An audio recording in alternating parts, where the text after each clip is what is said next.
This section shows different ideas for your neck stretches. It starts with a chin tuck. From a sitting position, gradually grow taller, with your eyes staying at eye level ahead of you. Stay relaxed as you move, and only move as far as you're happy to go. And relax. The backward stretch, look up as far as you're happy to go, and gradually come back. Remember to stay relaxed with the movement.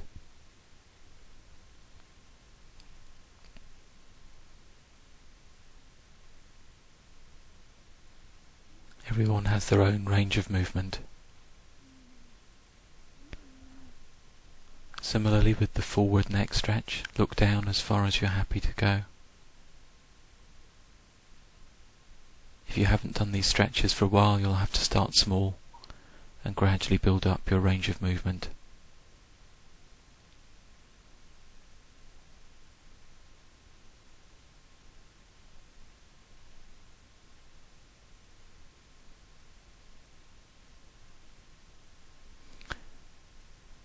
Looking over your shoulder, find a point that you're happy to move to, that you feel relaxed.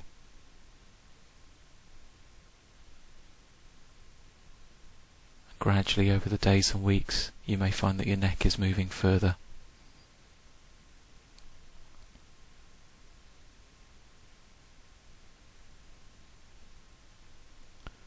The sideways neck stretch stretches some muscles at the side of the neck that can be tight. Take your ear to your shoulder, but keep your eyes and nose looking forwards.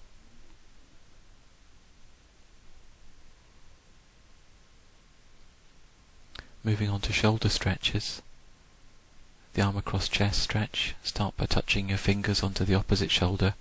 Gently cup your elbow and assist your arm to move across. Again, start with a range of movement that feels relaxed. The hand behind back is often easier done standing up.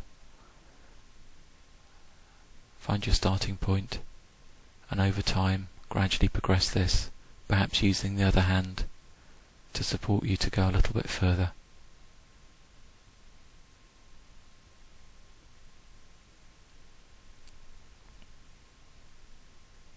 Not many people can reach their other elbow, so if you can't, don't worry about it.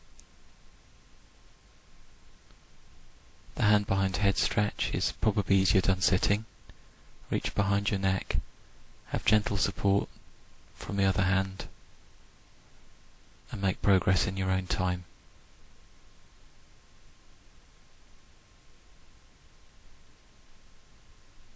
Moving on to trunk stretches. The rotation stretch is easiest done sitting. If you reach with one hand to the opposite knee, this can help to guide you round. Again, start with a small range of movement if you haven't stretched for a while, and aim to build up over time.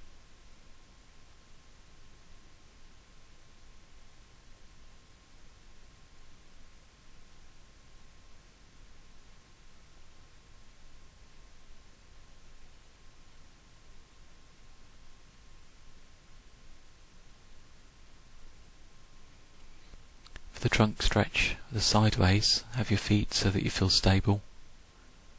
And again, start with a range of movement that feels smooth, relaxed and good quality. And over time, if you feel able to reach further, that's great. A final stage with this stretch is to lift your arm, to stretch the muscles that connect the arm to the back.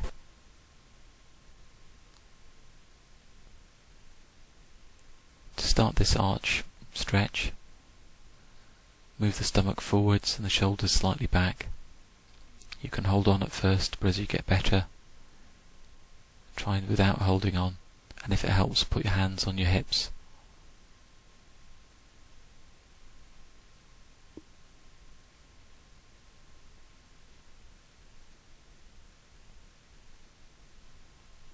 Moving on to leg stretches. The calf stretch, have one foot forward and one foot back, and just make sure that your feet are pointing forwards. Slowly bend the front knee.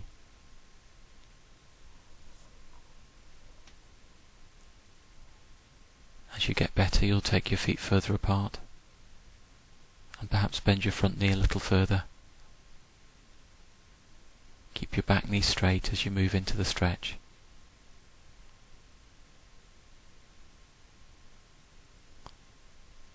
Remember, keep your feet pointing forwards as you do this stretch so that the stretch is more effective.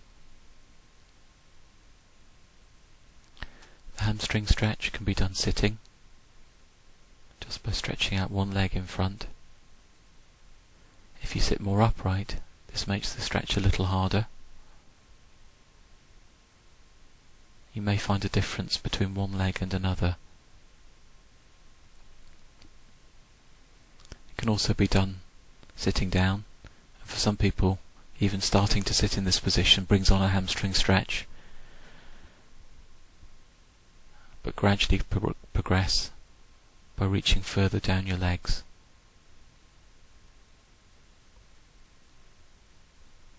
Over the weeks you'll be able to build up the repetitions of these stretches, and you'll probably find that you go further with each extra stretch.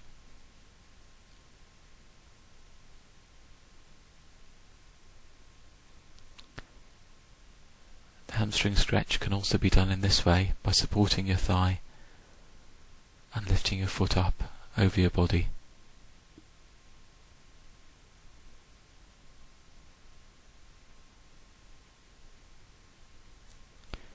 In the same position, the knee to chest stretch can be done with a relaxed knee, or if you like, add in an extra stretch to bring the knee into the stretch as well. Start this stretch with one leg, but as you get better, you'll be able to progress by holding one leg up towards your chest and then bringing the other leg up to turn it into a double knee to chest stretch.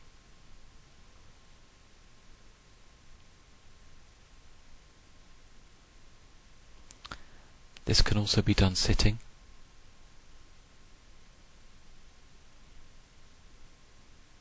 Gradually reach down towards your feet, and as you get better at the stretch, you'll be able to get more of the value from it. Remember that most of these stretches link with everyday function and activity, so as you get better at stretching, everyday activity becomes easier. The thigh stretch can be done lying on your front, crossing one ankle over the other, and helping with the bottom leg to stretch the top leg.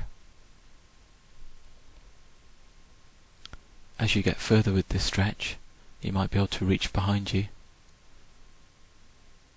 and hold on to your foot. But only do this when you feel relaxed, by bending your knees up further. It can also be done standing. Try and keep your knees in line.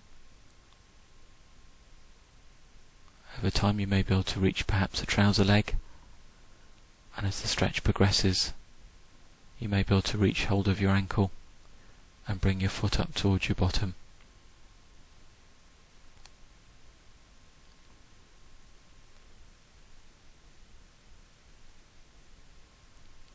Moving on to the strengthening program now, starting with arm raises. From a sitting position, have your fingers on your shoulders and gradually reach up.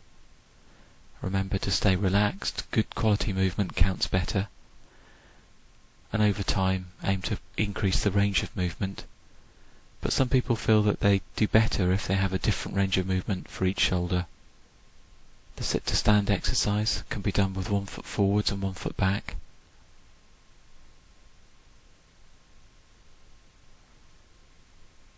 Or if you prefer, with both feet in line. Come to the front of the chair to make the movement easier. To start with, you may be using your hands on the chair arms to help you to stand up, but later on you may be able to manage the exercise without holding onto the chair as your legs strengthen.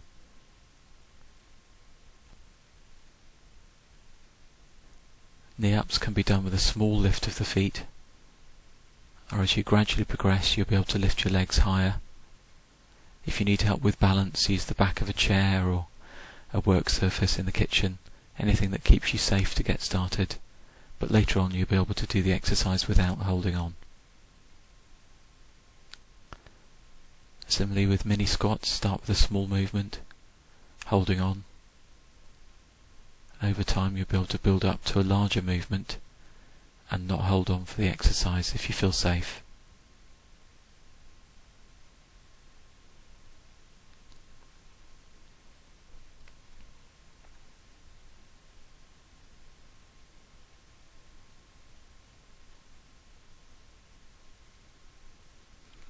This can be made more difficult by practicing the exercise just on one leg.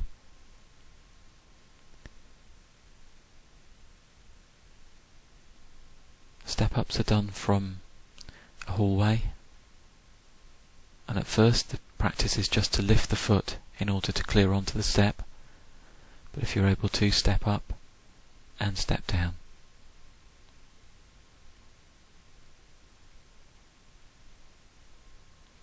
Ideally step up with the same leg that you step down with, so if it's up with the left, down with the left, and then swap sides. Press-ups can be made easier or harder. To make them easier, come close to the wall and make a small movement. Stay relaxed, and as you progress, take your feet further back. Start with a small movement and over time build up the size of the movement to make the exercise slightly more difficult.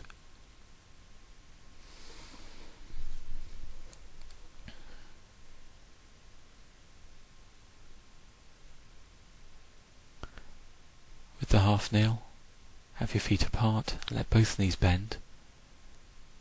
Only go so far that you feel confident that you can rise up in a smooth fashion, but over time you should find that you're able to drop your back knee lower.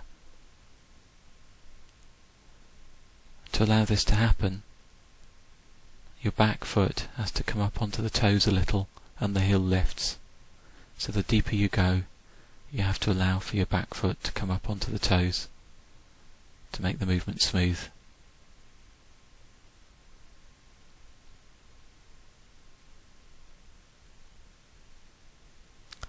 Heel raises are a good balance exercise and also build up the muscles required to climb steps and slopes. Start small, gradually build up the range of movement. Hold on to something to start out with,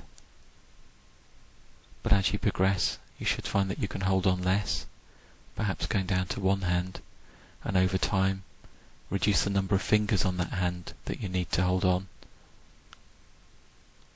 until you reach the point that you can just hover your hand above a fixed point so that it's there if you need it. If you want to, you can make this exercise more difficult by practicing it on one leg. More difficult still is the heel raise on the steps. This is a good way of strengthening the calf muscle still further, but it's a more advanced version that some people might not feel right doing. For a pelvic tilt, lie on your back with your knees bent up, feet flat, and you should feel a small movement of the back towards the floor as you do this, but the most important part of the pelvic tilt is the tightening up of the stomach muscles, and particularly the low stomach muscles. Moving on to bridging, in the same position, do a little pelvic tilt, and then start to lift your bottom part way off the floor. It doesn't matter how high you lift, that's something that you can build up as you get going with your exercise program again.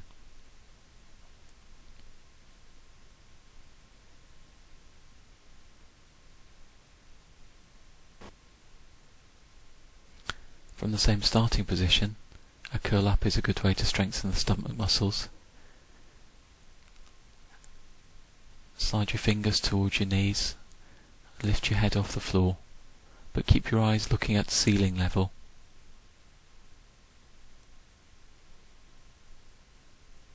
This reduces the amount of bend that happens at the neck, so those of you who have neck problems will feel it's easier if you keep your eyes looking up towards the ceiling. You can add in a diagonal curl up if you like. This exercise can also be done in a chair. Sit forwards in the chair, slowly lean back and slowly sit forwards. You're looking for control and a smooth movement. You should feel your stomach muscles working. The outer thigh lift can be done from a lying position. Have one hip over the other and one shoulder over the other in a nice stable position, and start to lift the leg. You're the best judge of how high to lift each leg. It can also be done standing, where it turns into a good balance exercise. The muscles you're working are important to stabilise you on stairs and slopes.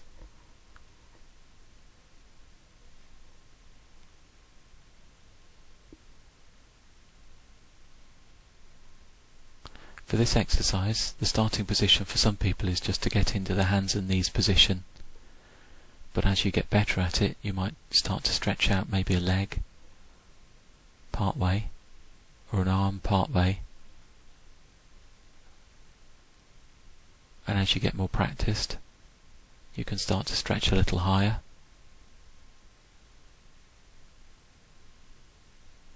And then as a last stage, try and extend one arm and one leg on opposite sides of the body. So the left arm and the right leg, or the right arm and the left leg. Only make progress with this as you get better controlled with the movements.